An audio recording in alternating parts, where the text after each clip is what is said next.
Tsipras, Prime Minister Zaev, Minister President Söder, Mr. Ischinger, Excellencies, ladies and gentlemen. A conflict over a name is never just a fight about words. And the conflict between Skopje and Athens was never just about a name. It touched upon deeper issues. It touched upon identity. It is a conflict steeped in a history of mutual irritation and provocation. And its consequences were grave. For 27 years, it hampered the economic integration of the entire region. It stalled all Euro-Atlantic integration, and it was a constant source of dispute between the two countries, within them, but also in international relations. So, what made the difference after 27 long years? The answer is, you did, Prime Minister Tsipras and Prime Minister Zaev. We honor your courage, the courage to say we can solve this. We won't let a conflict of the past dim the prospects of our future.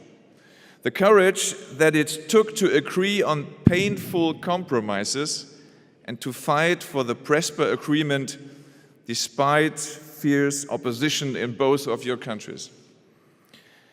I can't think of many heads of government, Prime Minister Tsipras, who would stay their course even if it leads to the end of their coalition government.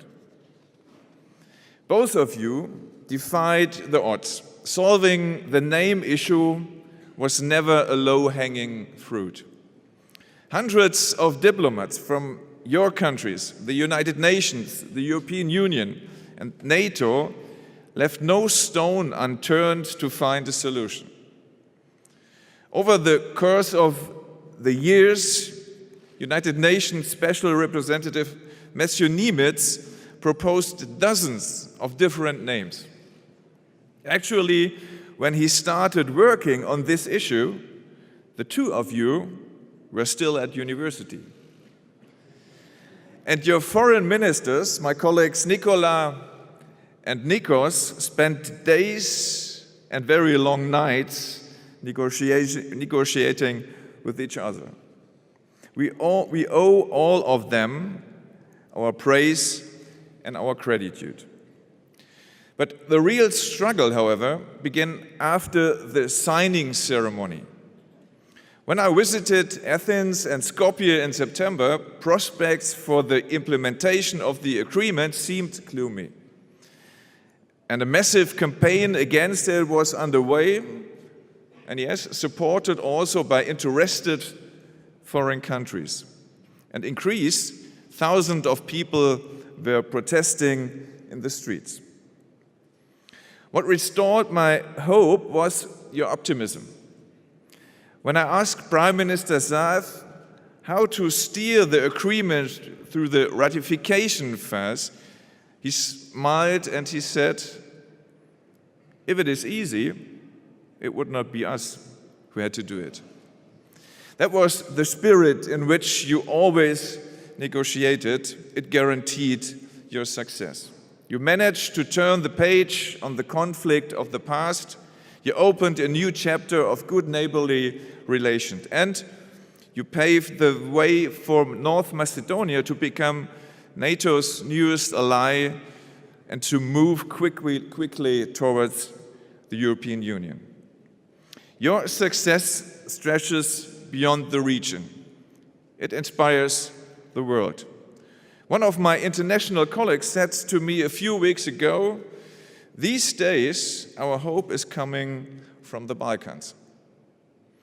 This says a lot about the scale of your achievement, but it also says a lot about the current state of the world, a world where might seems to be right. In that world, Europe is left with just one choice: unite or decline. And you always understood that. You chose the path of compromise and respect, of peace and regional stability. And in essence, you chose the European way.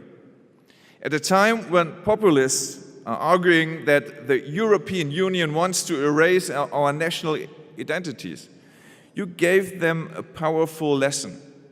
We are not losing anything by acting European. On the contrary, Europe means gaining an additional identity, a European one. You can be proud citizen of Skopje, of North Macedonia, and of Europe at the same time.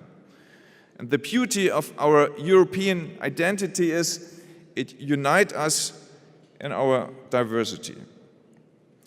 Prime Minister Zaev, Prime Minister Tsipras, Evald von Kleist shared many of the traits that you have demonstrated. He rejected all forms of nationalism.